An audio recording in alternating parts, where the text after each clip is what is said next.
The millionaire pretended to be a guest in his own mansion. I was scrubbing the marble floors when I overheard him laughing quietly in the hallway, all full of secrets. But I felt invisible, like a shadow who belonged nowhere. Maybe you're working for someone who never says thank you or cleaning up while everyone else sleeps. Tell me, where are you watching from, and what time is it right now? I promise, today's story will touch your heart. My name is Rosa Martinez, and for the past 6 years, I've been the invisible woman in one of Manhattan's most expensive penthouses. Every morning at 5:30, while the city still sleeps beneath a blanket of gray dawn, I wrap my tired hands in thin latex gloves and slip into my frayed blue uniform.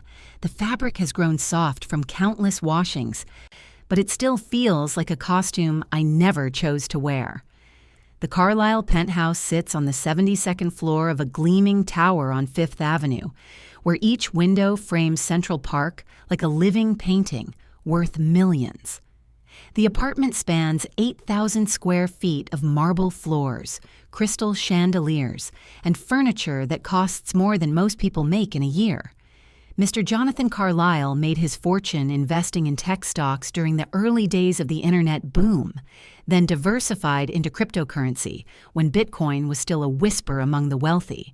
His net worth, from what I overheard during his business calls, hovers somewhere around $200 million. But wealth, I've learned, doesn't make a person kind.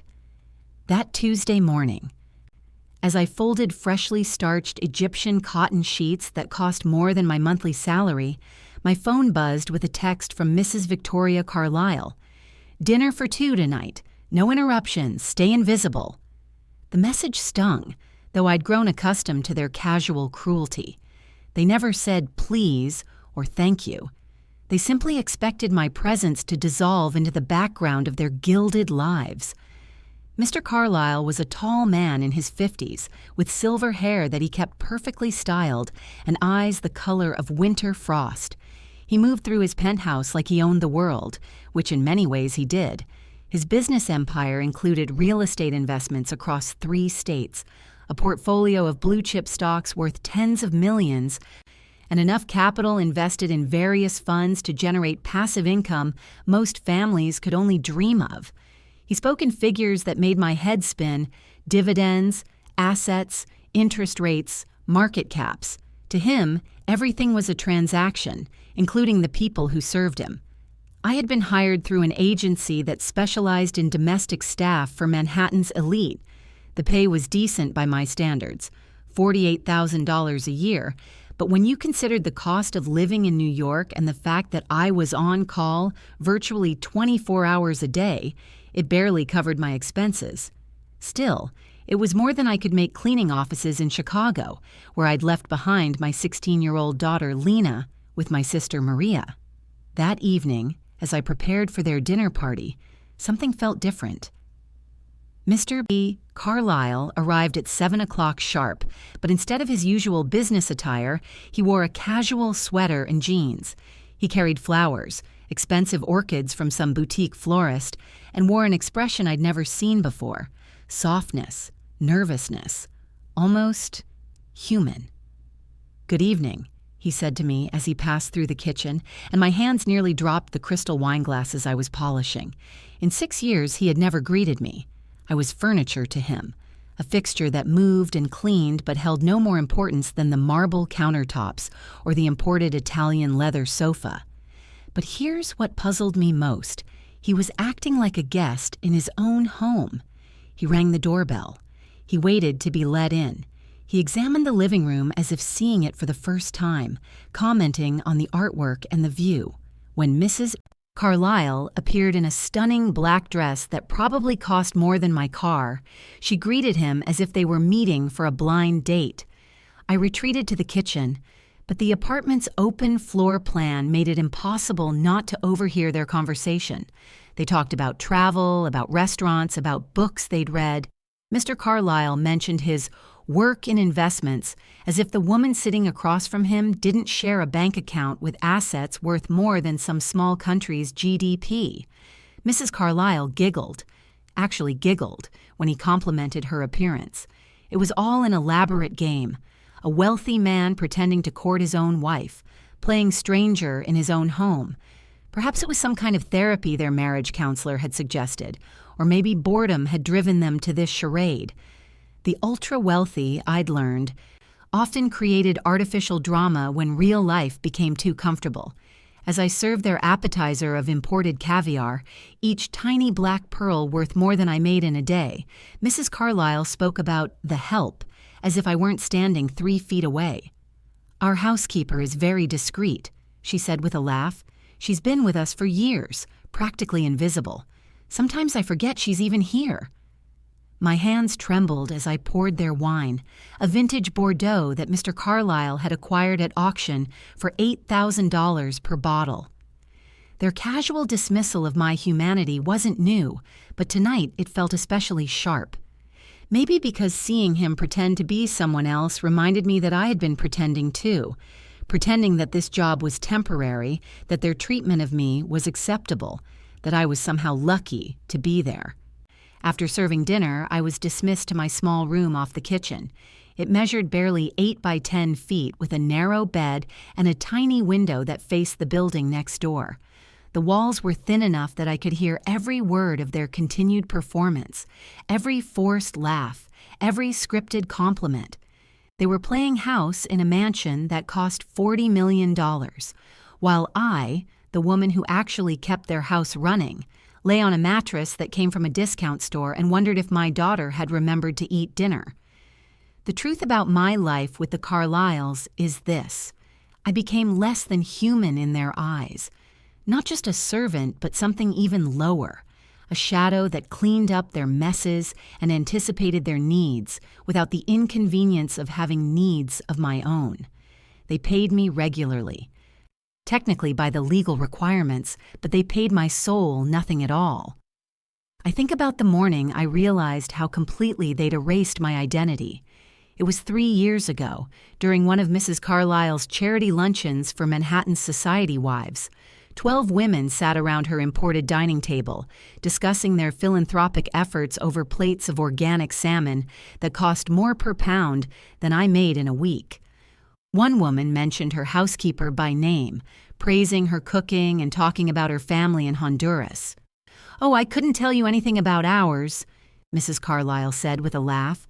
"We've had her for years, but she's very, self-contained. She does her work and keeps to herself. Honestly, I don't think I've ever had a real conversation with her." I was standing in the doorway between the kitchen and dining room, holding their dessert course, and every woman at that table looked through me as if I were made of glass. 12 wealthy, educated women who donated millions to causes around the world, and none of them could see the human being serving their lunch. That night, I called my daughter Lena for the first time in 2 weeks. She was 14 then, just starting high school, and her voice sounded different, older, more distant. "Mommy, when are you coming home?" she asked, and the question broke something inside me that I thought had already been broken.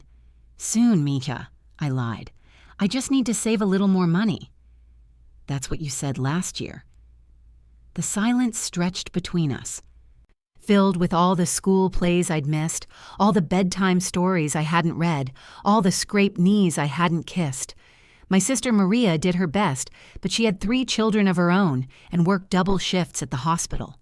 Lena was growing up in the spaces between other people's care, just like I was aging in the shadows of other people's lives. "I love you, baby," I whispered. "I know, Mommy. I love you too." But love, I was learning, wasn't enough to bridge the distance that money and survival had created between us. The Carlyle's fortune came with a price that I paid daily. Mr. Carlyle's cryptocurrency investments alone generated more passive income in a month than I earned in an entire year. Their stock portfolio included shares in pharmaceutical companies, tech giants, and luxury goods manufacturers, all companies that profited from the labor of people like me, people whose names would never appear in any annual report or dividend statement. I knew these details because I cleaned Mr. Carlyle's office every day, dusting around the multiple computer monitors that tracked his investments, wiping down the mahogany desk where he reviewed contracts worth millions. I'd seen documents referencing offshore accounts, tax shelters, and investment vehicles designed to preserve wealth across generations. The complexity of their financial empire was staggering, a maze of assets and holdings that generated money without effort, while I scrubbed their toilets and washed their dishes for a fraction of what they spent on wine. But it wasn't just the money that wore me down. It was the daily erosion of my dignity, the thousand small cuts that reminded me of my place in their world. Like the morning Mrs. Carlyle found a water spot on one of her crystal vases, a single tiny mark that I had somehow missed during my cleaning. "This is unacceptable," she said, holding the vase up to the light like a prosecutor presenting evidence. "I pay you to maintain my home to certain standards. If you can't meet those standards, I'm sure there are plenty of other women who would be grateful for this position." The threat hung in the air like a sword. She knew I couldn't afford to lose this job. She knew I had a daughter depending on the money I sent home. She knew I was trapped by my own need to survive, and she wielded that knowledge like a weapon. Or the time their adult son, Michael, came to visit with his new girlfriend, a blonde socialite with a trust fund and dead eyes. They were in their late 20s, both living off their parents' wealth, while pursuing what they called passion projects. His documentary film about inequality in America, her boutique jewelry line made from ethically sourced materials. I was serving brunch on the terrace, trying to remain invisible as I laid out their organic fruit and imported cheeses, when the girlfriend started complaining about her apartment building's doorman. "He's so creepy," she said, cutting into her $300 breakfast. "Always trying to make small talk, asking about my day. Like, I don't want to be friends with the help, you know? I just want him to do his job and leave me alone." Michael nodded sagely. "It's a boundary issue. Some people don't understand the professional dynamic." I finished arranging their food and turned to leave, but Mrs. Carlyle's voice stopped me. "Rosa knows how to maintain appropriate boundaries," she said, gesturing toward me like I was an appliance she was recommending. "She's been with us for years and never overstepped. Very professional." The word professional in Mrs. Carlyle's mouth meant invisible. It meant knowing my place and staying in it. It meant accepting that my humanity was something to be suppressed, not celebrated. But there were moments when the mask slipped, when I glimpsed the person I used to be before this job hollowed me out. I remember the evening I was cleaning Mr. Carlyle's bathroom and found a bottle of prescription medication for depression hidden behind his cologne collection. The man who owned everything he could ever want was struggling with the same darkness that kept me awake at night. For just a moment, he felt human to me, fragile, real. Or the time I walked past Mrs. Carlyle's bedroom and heard her crying on the phone with someone. Her sister, maybe, or an old friend. She was talking about feeling lonely despite being surrounded by people, about how her husband worked too much and her children only called when they needed money. Her voice sounded young and broken, nothing like the imperious tone she used with me. These glimpses of their private pain didn't excuse their treatment of me, but they reminded me that wealth couldn't buy the things that mattered most. Their penthouse was a beautiful prison, and their fortune was a golden cage. They had everything except the ability to see past their own privilege long enough to recognize the humanity in the woman who made their pampered lives possible. The loneliness was the hardest part. Not just being away from Lena, though that ache never left my chest, but the profound isolation of living in a house where you were seen but never acknowledged, needed but never valued. I ate my meals alone in the kitchen while they dined on gourmet food in their grand dining room. I slept alone in my tiny room while they sprawled across their king-sized bed in their master suite. I celebrated holidays by working, serving their elaborate parties and cleaning up their messes while they laughed with friends who knew their names and cared about their stories. The turning point came 6 months ago, during their annual New Year's Eve party. The penthouse was filled with Manhattan's elite, tech executives, investment bankers, real estate moguls, people whose combined net worth could fund a small nation. The women wore gowns that cost more than most people's cars, and the men discussed market trends and cryptocurrency fluctuations like other people talked about the weather. I spent the evening serving champagne that cost $400 per bottle, clearing plates of caviar and imported delicacies, and listening to conversations about summer homes and private jets, while I mentally calculated whether I could afford to visit my daughter for her upcoming birthday. Near midnight, as the guests prepared to toast the new year, I was in the kitchen washing dishes when Mrs. Carlyle burst through the door in a panic. "The caterer didn't bring enough champagne," she hissed. "I need you to run to Brendan's liquor store and get 6 more bottles of the Dom Perignon. They know our account." It was 11:40 at night. The store was 12 blocks away. The streets were crowded with revelers and drunk tourists, not safe for a 50-year-old woman walking alone with thousands of dollars worth of champagne. "Mrs. Carlyle," I said carefully, "maybe we could call and ask them to deliver." "There's no time," she snapped. "I have the mayor here, the CEO of Hartwell Industries, people who matter. I can't serve them cheap champagne because you're afraid of a little walk." So I put on my coat and walked 12 blocks through the New Year's chaos, dodging drunk partiers and aggressive vendors, carrying a small fortune in champagne, while my employers celebrated in their warm, safe penthouse. I made it back just as the countdown began, and as I heard their voices shouting, "Happy New Year," from the other room, I stood alone in the kitchen and cried for the life I'd lost and the daughter I barely knew anymore. That was the night I started planning my escape. But breaking free from golden chains isn't as simple as walking away. The Carlyles had structured my employment in ways that made leaving difficult. My salary was paid monthly, always a few days late, which meant I was constantly behind on my own expenses. My health insurance was tied to their family plan, and my visa status required continuous employment with them specifically. They'd created a web of dependence that kept me trapped, even when I wanted to leave. More than that, I'd internalized their treatment of me. After 6 years of being told I was replaceable, of having my concerns dismissed and my humanity ignored, I'd started to believe that maybe they were right. Maybe I was lucky to have this job. Maybe no one else would want me.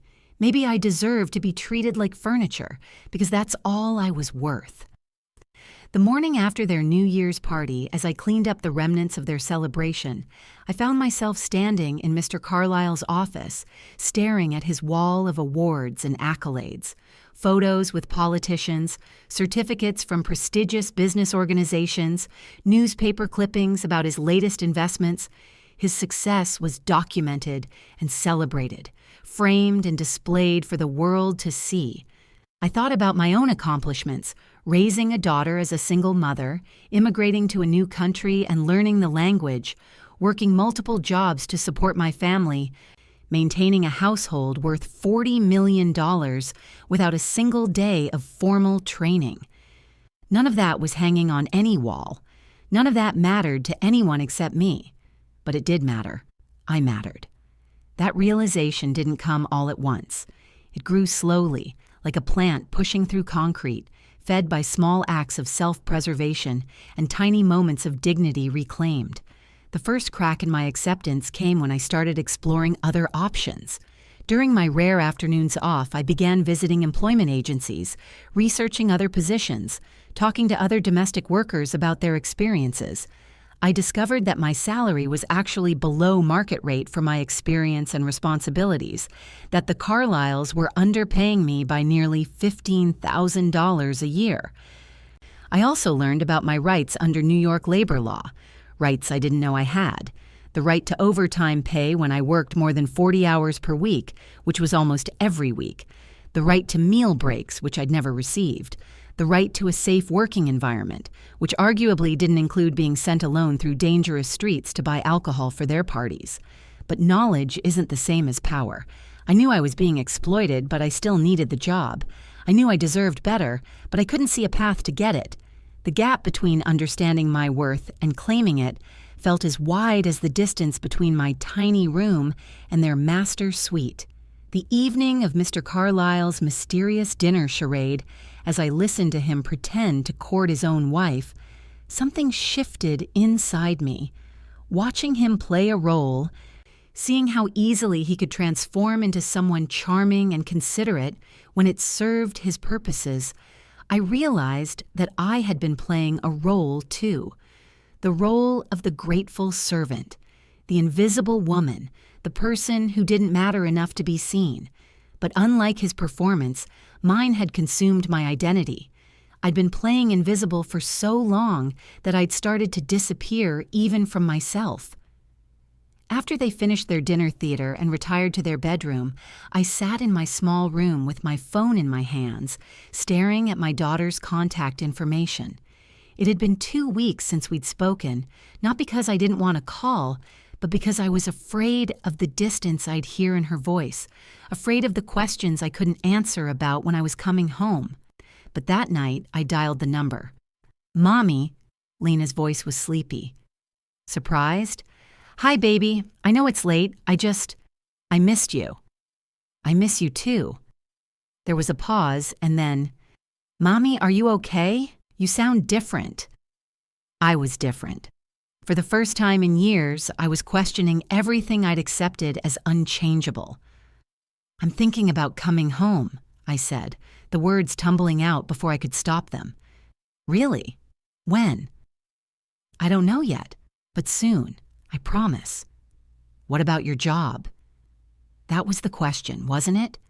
What about the job that was slowly killing my soul? What about the people who treated me like an appliance? What about the security of that monthly paycheck, even if it came with daily humiliation? "Some things are more important than money," I said, and meant it for the first time in 6 years. After we hung up, I lay awake until dawn, thinking about the life I'd put on hold for the Carlyle's convenience.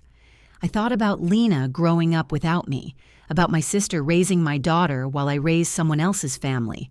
I thought about all the birthdays and graduations and ordinary Tuesday afternoons I'd traded for the privilege of being invisible in a marble palace.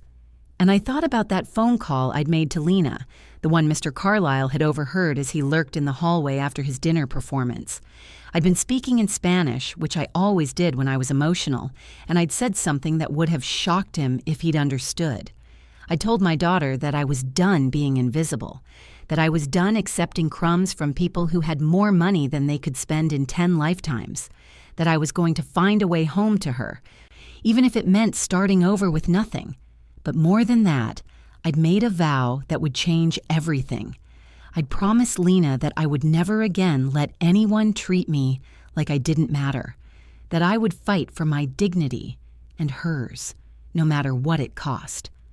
Mr. Carlyle didn't speak Spanish, but he'd been standing in that hallway long enough to hear the determination in my voice, the strength I'd been hiding even from myself. He'd seen me as defeated, dependent, permanently trapped in my role as his family's invisible servant. He was about to learn how wrong he'd been. The next morning brought the beginning of my quiet revolution. Instead of arriving at 5:30 as usual, I arrived at 7. Not late enough to be fired, but late enough to send a message that I was no longer willing to sacrifice my sleep for their convenience. Mrs. Marie Carlyle noticed immediately. "You're late," she said as I entered the kitchen. "I'm here now," I replied, not offering an excuse or apology. Her eyes narrowed, but she said nothing more. I went about my usual routine, but with small changes that probably seemed insignificant to them but felt monumental to me. I took a proper lunch break instead of eating standing up in the kitchen. I listened to music while I cleaned, small earbuds that helped me remember who I was beyond their employee. I stopped jumping to attention the moment they entered a room. These tiny acts of self-preservation were my training ground, practice rounds for the larger confrontation I could feel building inside me like a storm. The real test came 3 days later when Mrs. Carlyle decided to host an impromptu dinner party for 8. She informed me at noon that she needed the apartment spotless, 3 courses prepared and served, and all evidence of the evening cleaned up before I could retire to my room. In the past, I would have scrambled to accommodate her demands, working myself into exhaustion to meet her impossible timeline. Instead, I looked at her calmly and said, "I can prepare a simple meal for 8 people with the ingredients we have. Or you can hire a caterer for the more elaborate dinner you're describing. But I can't do both well with this much notice." The shock on her face was almost comical. For 6 years, I had been the woman who made miracles happen with insufficient time and resources. I had been the one who absorbed their poor planning and translated it into seamless execution. I had been their problem solver, their catch-all, their human Swiss Army knife. But that version of me was disappearing, replaced by someone who understood the difference between being helpful and being exploited. "Fine," she said through tight lips. "Do what you can." I prepared a decent meal with the ingredients available and served it professionally, but without the eager-to-please energy I'd previously brought to every task. The dinner was successful, but not spectacular. Several guests complimented the food, but Mrs. Carlyle's expression remained cold throughout the evening. After the last guest left, she cornered me in the kitchen. "Your attitude has changed," she said. "I don't appreciate it." "My attitude is professional," I replied. "If you're unhappy with my work, we can discuss what needs to change." She stared at me for a long moment, and I could see her processing this new version of me, the woman who didn't apologize for setting boundaries, who didn't crumble under her disapproval. "We'll talk tomorrow," she said finally, and stalked away. That night, I called 3 employment agencies and scheduled interviews for the following week.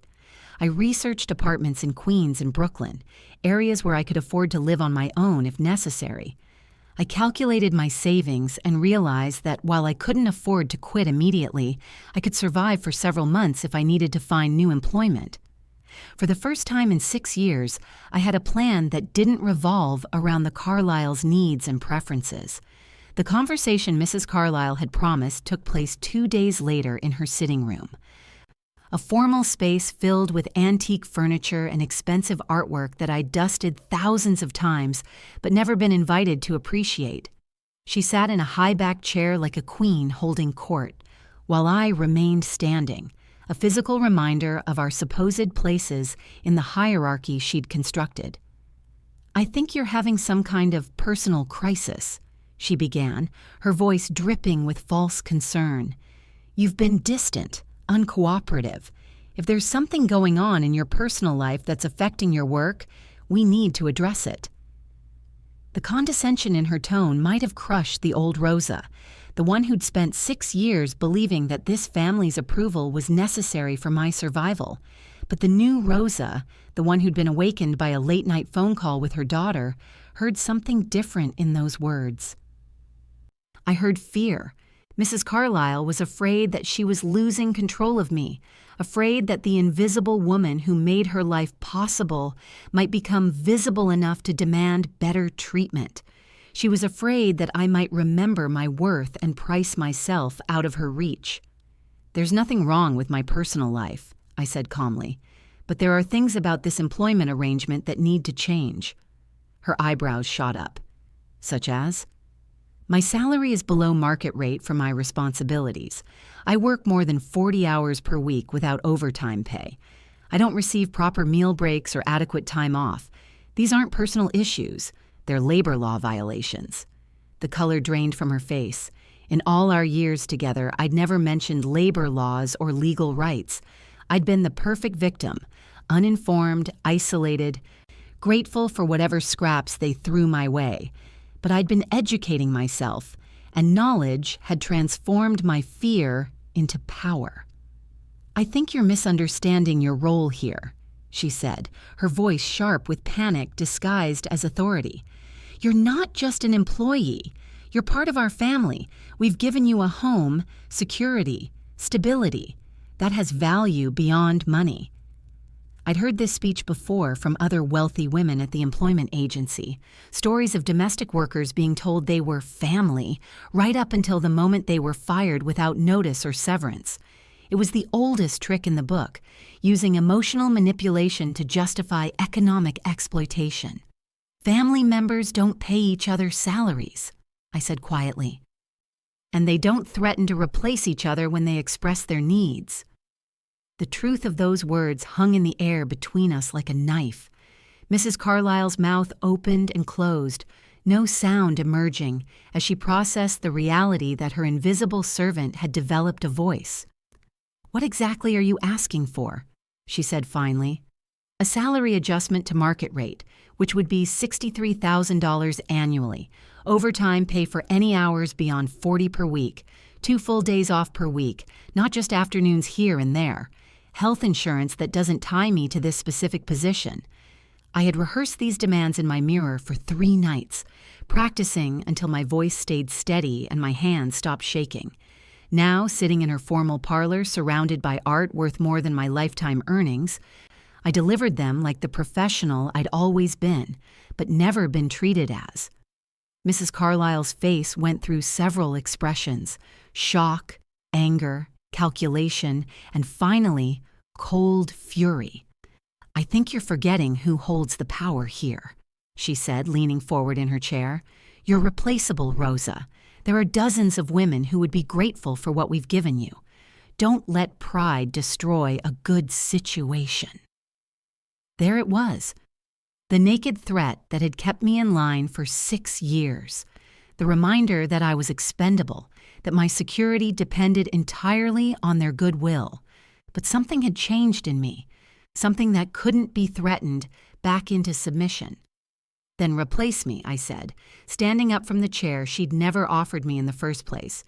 "But until you do, these are my terms." I walked out of her sitting room with my head high, leaving behind 6 years of accepted mistreatment and swallowed dignity. My hands were shaking, my heart was pounding, but for the first time since I'd entered their marble palace, I felt like myself again. The war between us had begun. Over the following days, the Carlyles deployed every weapon in their arsenal to bring me back into line. Mrs. Carlyle became hypercritical of everything I did, finding fault with tasks I'd performed perfectly for years. Mr. Carlyle started appearing in rooms where I was working, watching me with cold eyes and making comments about loyalty and knowing one's place. Their adult son, Michael, began visiting more frequently, making pointed remarks about immigration and job security that were clearly meant to intimidate me. But their campaign of psychological warfare had an unexpected effect. It strengthened my resolve. Every petty cruelty, every transparent attempt to make me feel small and powerless reminded me why I needed to escape their toxic orbit. And I wasn't as alone as they'd assumed. Mrs. Delgado, my neighbor in the staff quarters of a building 3 blocks away, became my lifeline during those difficult weeks. She'd been working as a nanny for wealthy Manhattan families for 12 years, and she understood the particular challenges of domestic work for the ultra-rich. "They think money makes them gods," she said one evening as we shared coffee in her tiny apartment. "But money just makes them mean. The more they have, the less they see you as human." Through Mrs. Delgado, I met other domestic workers, housekeepers, nannies, personal assistants who all had stories similar to mine. We formed an informal support network, sharing information about employers, legal resources, and better job opportunities. I discovered that my situation with the Carlyles wasn't unique, but it also wasn't inevitable. Other women had successfully negotiated better working conditions with wealthy families. Some had found employers who treated them with respect and paid them fairly. A few had even started their own cleaning businesses, moving from employee to entrepreneur.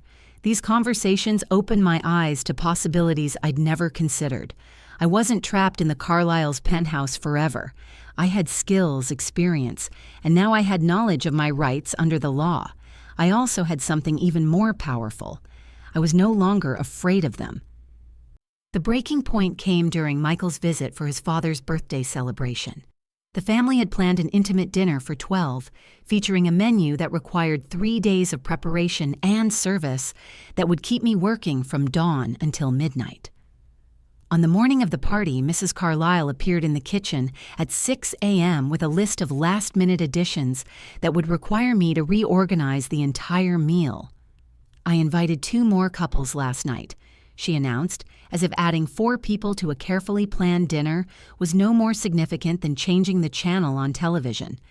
"You'll need to adjust the portions and the table settings, and I want fresh flowers in every room, not just the dining area." In the past, I would have absorbed this additional stress without comment, working myself into exhaustion to accommodate her poor planning. But the old Rosa was gone, replaced by someone who understood that unreasonable demands didn't have to be accepted just because they came from someone with money. "The menu is already prepared based on your original guest count," I said calmly. "I can stretch the portions to accommodate 2 additional people, but the quality will suffer. If you want to maintain the same standards, you'll need to hire additional catering support." Her face reddened. "I'm not hiring anyone. You can handle this. You always have." "I've always tried to," I corrected. "But that doesn't mean it was reasonable to expect it or fair to me." She stared at me as if I'd spoken a foreign language. The concept that her convenience might come at a cost to my well-being was apparently incomprehensible to her. "Fine," she snapped. "Do whatever you think is best. But if this party isn't perfect, we're going to have a serious conversation about your future here." The threat was clear, and 6 months ago it would have sent me into a panic of overwork and anxiety. But now, it just made me tired. Tired of threats. Tired of impossible standards. Tired of being treated like a magic trick instead of a human being. I prepared the dinner as well as circumstances allowed, stretched the portions carefully, and served each course with the professionalism I'd maintained for 6 years. The guests complimented the food and service, probably unaware that their hostess had made my job significantly harder through her own poor planning. But Mrs. Carlyle noticed every minor flaw, the slightly smaller portions, the delay between courses as I scrambled to accommodate 4 unexpected guests, the fact that I looked tired and stressed by the end of the evening. After the last guest left and I was cleaning up the kitchen, she cornered me again. "This was unacceptable," she said, gesturing toward the dining room where remnants of what had actually been a successful dinner party remained. "I told you how important this evening was to our family, and you made it clear that your convenience was more important than our needs." Something inside me snapped. 6 years of swallowed words, absorbed insults, and accepted blame rose up in my throat like a scream. "My convenience?" I repeated, looking at her with new eyes. "Mrs. Carlyle, I've been working 14-hour days to prepare for your husband's party. I've reorganized my entire schedule to accommodate a guest list that you changed at the last minute. I've stretched a meal for 8 people to serve 12 without compromising the quality you demand.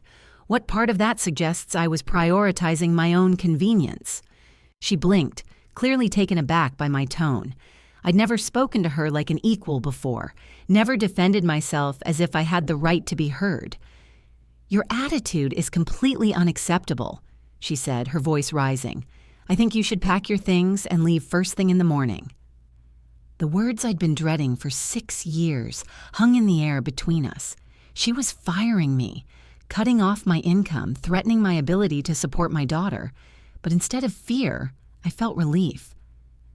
"All right," I said quietly, "but I'll need my final paycheck, including overtime pay for the additional hours I've worked this week, plus 2 weeks' notice as required by my employment contract."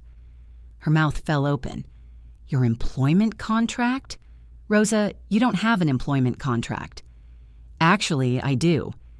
I reached into my apron pocket and pulled out a folded document that I'd been carrying with me for weeks. I had it reviewed by an employment attorney. "You've been underpaying me for overtime work, and you've violated several provisions of New York labor law. Your husband signed this agreement when he hired me 6 years ago.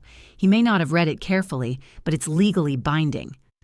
I had her full attention now. Mrs. Carlyle's face was white, her hands trembling as she processed the implications of what I'd just told her. "You'll hear from my attorney about the back wages you owe me," I continued, placing the contract on the kitchen counter between us.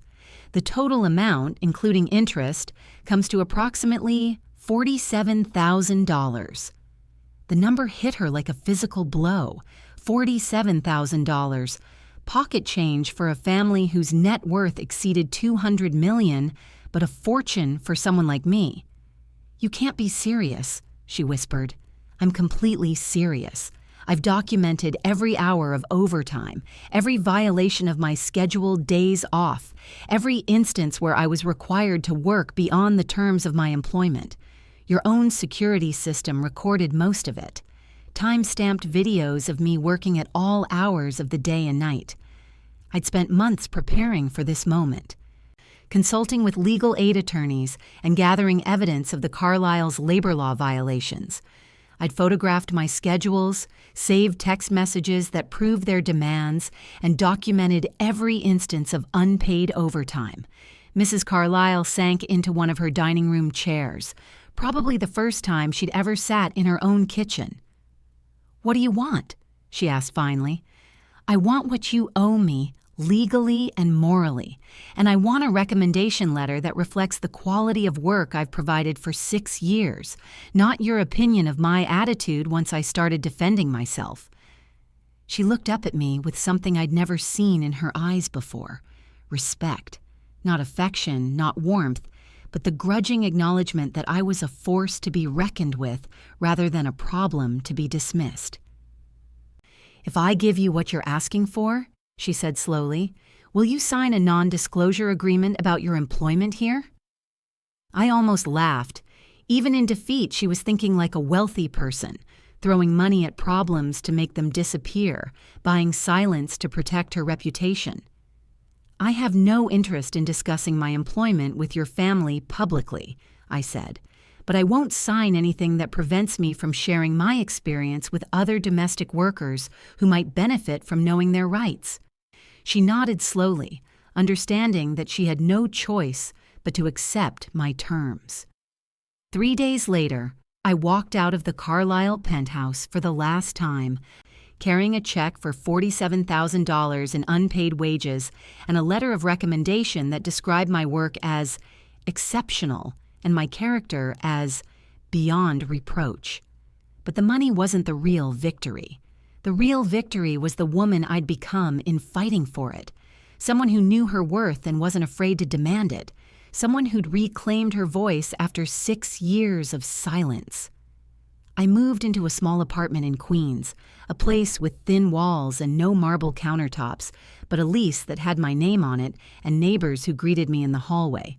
I bought furniture from thrift stores and discount shops, pieces that were worn but mine, that no one could criticize me for using or threaten to take away. And I called my daughter. "Mommy, you sound different," Lena said, just like she had on that night when everything began to change. "You sound happy."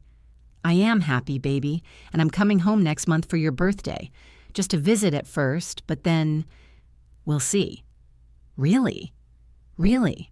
I kept my promise, didn't I?" The plane ticket to Chicago cost $600, money I could afford to spend because I was no longer sending every spare penny to survive in someone else's marble palace. Money I could spend because I'd finally learned to value my own happiness as much as I valued providing for others. The Carlyles had taught me many things during our 6 years together, though not the lessons they'd intended. They'd taught me that wealth without empathy creates monsters. They'd taught me that being needed isn't the same as being valued. Most importantly, they'd taught me that dignity isn't something that can be given or taken away. It's something that has to be claimed. 3 months after leaving their penthouse, I was working for the Rodriguez family in Brooklyn. Mrs. Rodriguez was a surgeon, her husband was a teacher, and they had 2 young daughters who reminded me of Lena at that age. My salary was higher than what the Carlyles had paid me. My hours were reasonable. And when Mrs. Rodriguez thanked me for dinner or complimented my work, I could tell that she meant it. But more than that, they saw me. When I mentioned that my daughter was graduating from high school, Mrs. Rodriguez asked to see photos. When I caught a cold, she sent me home with medicine and instructions to rest. When their extended family visited for the holidays, they introduced me by name and included me in conversations. It was a revelation to discover that domestic work didn't have to be dehumanizing, that wealthy employers could treat their staff with respect and dignity. The Carlyles hadn't been cruel because they were rich. They'd been cruel because they chose to be, because they valued their own convenience more than my humanity. 6 months after our confrontation, I received an unexpected visitor. Michael Carlyle appeared at my apartment door one evening, looking nervous and uncomfortable in a way I'd never seen during his privileged childhood in that Fifth Avenue penthouse. "I wanted to apologize," he said when I answered the door, "for how we treated you, for how I treated you." I studied his face, searching for signs of the manipulative boy who'd made comments about immigration and job security to intimidate me. Instead, I saw someone who appeared genuinely remorseful. "Why now?" I asked. "My girlfriend broke up with me," he said with a bitter laugh. "She said I was entitled and cruel to people who couldn't fight back. She said she couldn't respect someone who treated service workers the way our family treated you." I almost felt sorry for him. Almost. "Your girlfriend was right," I said simply. He nodded, accepting the judgment he'd come to hear. "I know. I wanted you to know that I know. And I wanted to ask, is there anything I can do to make up for it?" I thought about his question for a long moment. There were things he could do. Donate to organizations that supported domestic workers, advocate for better labor protections, examine his own behavior in future relationships. But none of that would undo 6 years of being invisible in his family's home. "Treat people better," I said finally. "All people, not just the ones who can benefit you. That's the only apology that matters." He nodded again and left, and I never saw him again. But I hoped that conversation planted a seed that might grow into something better, the way my phone call with Lena had planted the seed of my own transformation. A year after leaving the Carlyles, I was able to move back to Chicago. Mrs. Rodriguez had connected me with colleagues who needed household management, and I'd built a small but successful business providing domestic services to families who valued professionalism and paid fairly for it. I rented a small house 3 blocks from where Lena lived with my sister Maria. Close enough to be part of her daily life again, but far enough to give them the space they'd built during my absence. Lena was 18 now, about to start college, and the distance between us was measured in years rather than miles.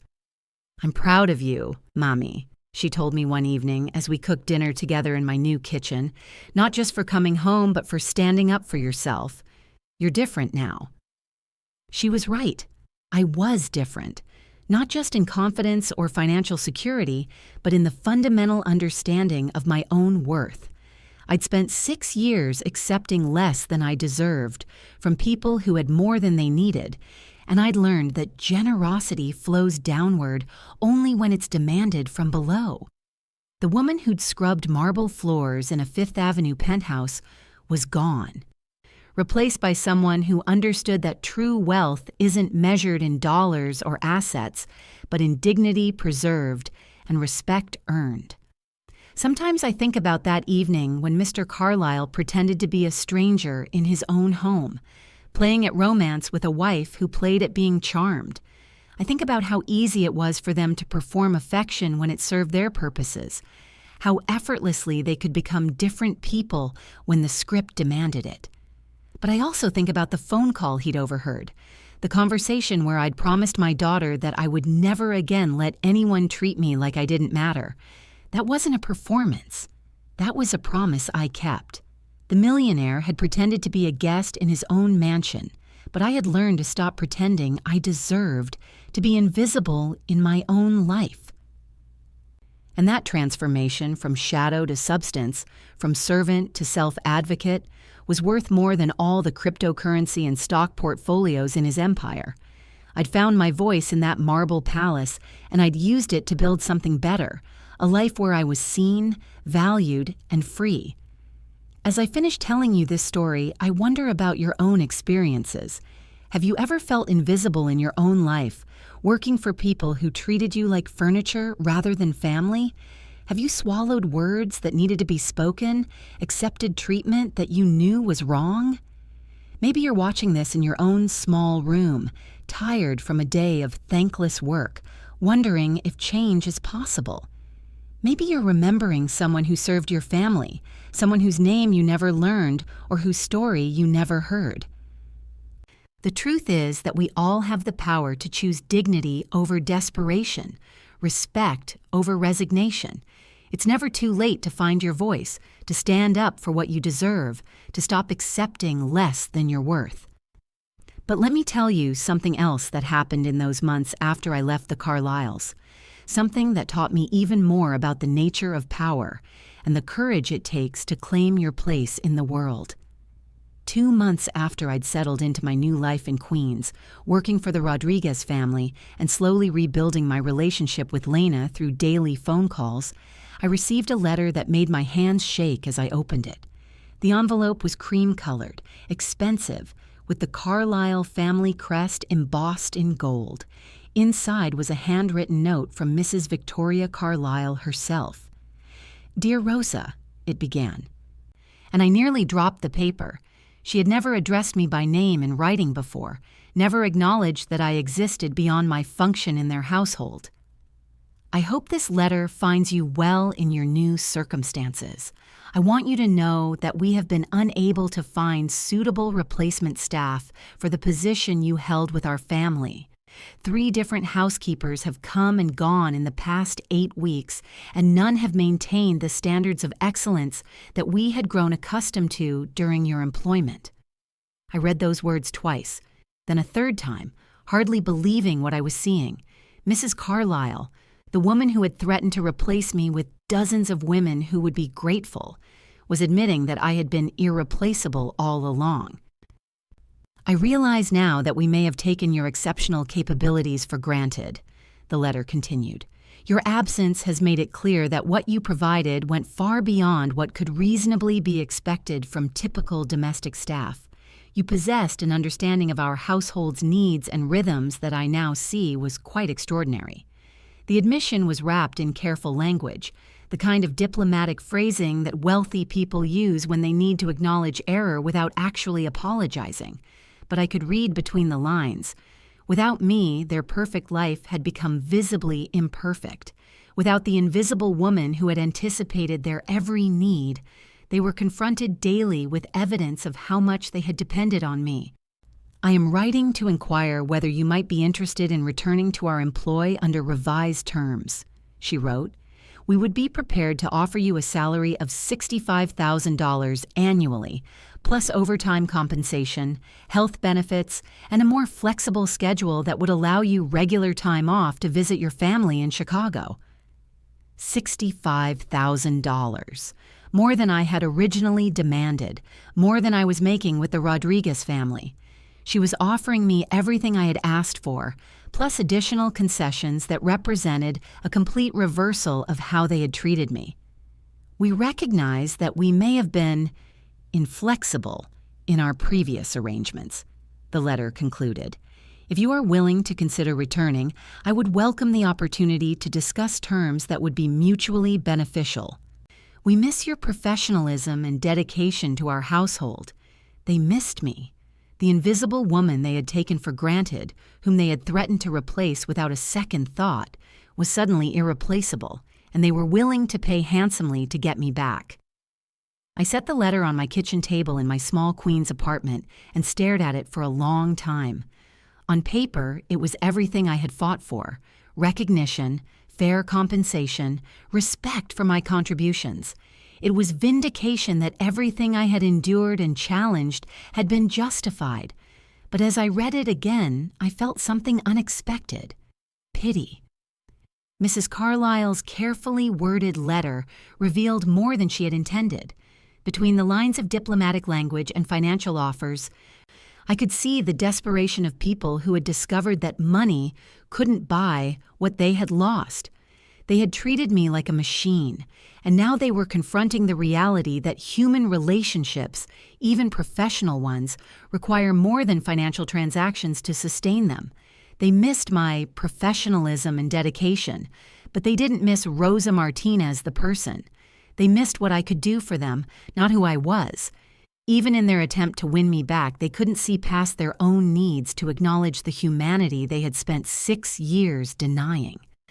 I thought about my daughter Lena, who was thriving in her senior year of high school and already applying to colleges.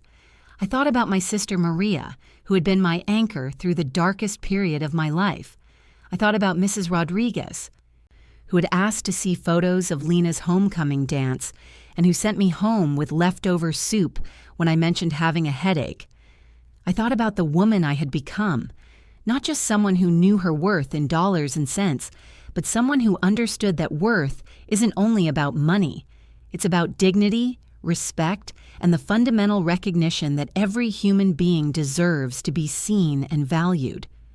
The next morning, I wrote my reply. "Dear Mrs. Carlyle," I began, "thank you for your letter and for your generous offer. I appreciate your acknowledgement that our previous arrangement was not equitable, and I hope you have been able to find household staff who meet your needs."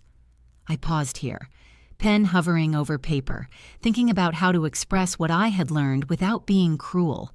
These people had hurt me, had treated me poorly, had nearly broken my spirit.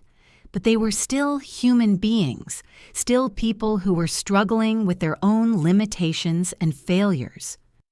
"While I am grateful for your recognition of my contributions," I continued, "I have found employment with a family who saw my value from the beginning.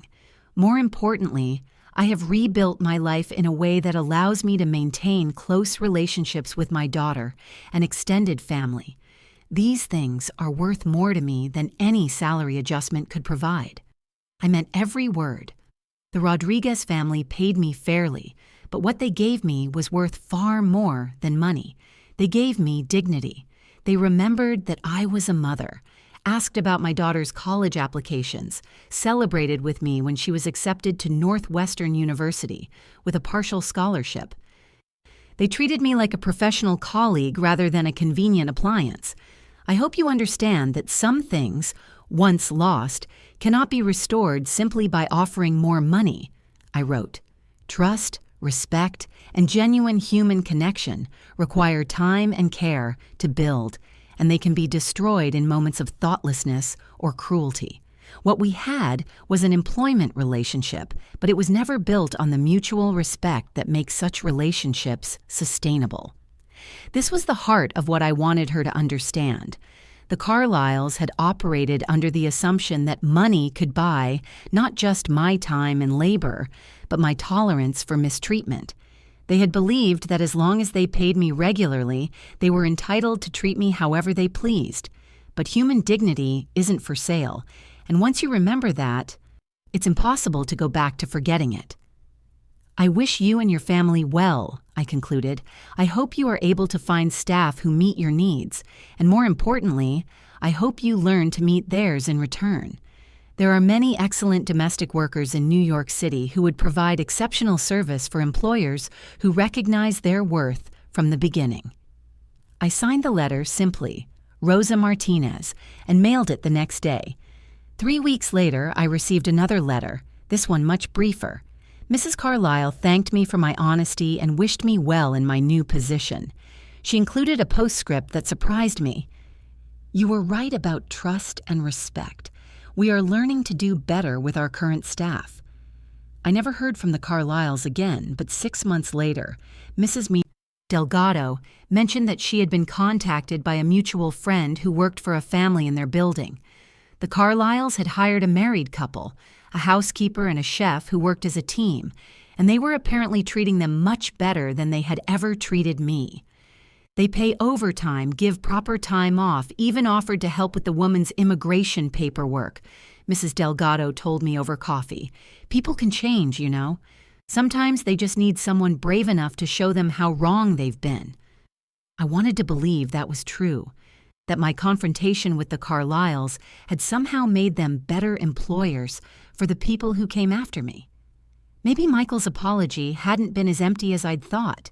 Maybe my refusal to return had forced them to examine their behavior in ways that money alone never could. But whether they changed or not wasn't really the point. The point was that I had changed, and that change had rippled outward in ways I was still discovering. The other domestic workers in Mrs. Delgado's network began asking me questions about labor rights, about how to document violations, about how to find attorneys who would represent them. I started attending meetings at a community center in Brooklyn where immigrant women shared resources and supported each other's efforts to improve their working conditions. "You showed us it was possible," one woman told me after I shared my story at one of these meetings. "I always thought I had to accept whatever they gave me, be grateful for any job. But you proved that we have rights, that we can demand better." Her name was Carmen, and she worked for a family on the Upper West Side who routinely required her to work 60-hour weeks without overtime pay. She had 3 young children and sent money to her mother in El Salvador, and like me, she had felt trapped by her dependence on the income. But after hearing my story, Carmen began documenting her hours and researching her rights. She found a legal aid attorney and filed a complaint with the Department of Labor. When her employers were faced with potential penalties for wage violations, they quickly agreed to pay her back wages and adjust her salary to comply with labor laws. "I never would have had the courage without your example," she told me. "You didn't just fight for yourself, you fought for all of us." That conversation made me realize something profound about what had happened in that marble penthouse. My confrontation with the Carlyles hadn't just been about one woman standing up to one family's mistreatment. It had been about challenging a system that relies on vulnerable people accepting less than they deserve, staying silent about injustice, remaining invisible even to themselves. Every domestic worker who demanded better treatment, every family who learned to see their staff as human beings worthy of respect, all of that was connected to the night I decided to stop being invisible, to the moment I chose my dignity over my fear. As Lena entered her freshman year at Northwestern, studying sociology with plans to become a social worker, she wrote an essay for her composition class about her mother's courage in standing up to powerful people. When she shared it with me during winter break, I cried reading her words. "My mother taught me that dignity is not something you can lose unless you give it away," she had written. "She showed me that true strength isn't about never falling down. It's about getting back up and deciding you deserve better." For 6 years, she made herself small so that other people could feel big. But when she finally stood up to her full height, she changed not just her own life, but the lives of everyone around her. Reading those words, I understood that the most important victory hadn't been the money I'd won from the Carlyles, or even the better job I'd found with the Rodriguez family. The most important victory was the woman my daughter was becoming, someone who understood from the beginning that she deserved to be seen, heard, and valued. 2 years after leaving the Carlyles' penthouse, I was invited to speak at a conference for domestic worker rights in Manhattan. Standing at the podium in a hotel ballroom filled with women who looked like me, who had stories like mine, I felt the full weight of how far I had traveled from that small room off the kitchen where I used to hide and cry. "We are not invisible," I told them. "We never were.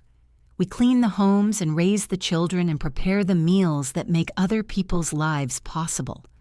What we do matters. We matter. And we have the power to demand that the world recognize our worth." After my speech, a young woman approached me. She was maybe 25 with tired eyes that reminded me of my own during those dark years in the penthouse. "I work for a family in Greenwich," she said quietly. "They treat me not well. But I don't know if I'm strong enough to do what you did. I don't know if I can fight back." I took her hands in mine and looked into her eyes with all the conviction I had learned through tears and struggle, and finally, triumph. "You are already strong enough," I told her. "You survived this long, didn't you? You got up every morning and did your work with dignity even when they wouldn't give you dignity in return. That's not weakness. That's incredible strength. You just need to learn to use that strength for yourself instead of for people who don't appreciate it. I gave her my phone number and the contact information for legal aid organizations. 2 months later, she called to tell me she had found a new position with a family who treated her fairly and paid her properly. "You were right," she said, her voice bright with hope I remembered feeling when I first tasted freedom. I was stronger than I thought. These are the victories that matter most, not the individual triumph of one woman over one family's cruelty, but the collective awakening of people who had forgotten their own power. Every person who refuses to accept less than they deserve makes it a little bit easier for the next person to stand up, speak out, demand better. The millionaire pretended to be a guest in his own mansion, but the real transformation happened to the woman who stopped pretending she deserved to be invisible. That woman, that was me, and discovering my worth, claiming my dignity, fighting for my place in the world, that was the most valuable thing I ever accomplished. Sometimes I drive past that Fifth Avenue building where the Carlisle penthouse sits 72 floors above the street, and I think about the woman who used to disappear into those marble halls every morning before dawn. She was a good woman, a strong woman, a woman who deserved so much better than she believed she could have. I'm grateful to her for surviving long enough for me to be born from her struggle. I'm grateful that she never completely gave up, even in her darkest moments, because that stubborn spark of dignity that refused to be extinguished eventually grew into the fire that burned away everything that kept me small. If my story touched your heart, please share it in the comments below. Have you or someone you know ever felt invisible despite doing essential work? Your voice matters, and your experience deserves to be heard. Please like and subscribe to help this message reach other people who need to know they're not alone, that their dignity matters, that they deserve to be seen. To continue this emotional journey, we've prepared more stories of courage and transformation that you can find by clicking the link on your screen. Thank you for listening to my story, for seeing me when others could not. Remember, you are never invisible unless you choose to be. And it's never too late to stand up and demand the respect you deserve. I'll see you in the next chapter of this journey we're taking together.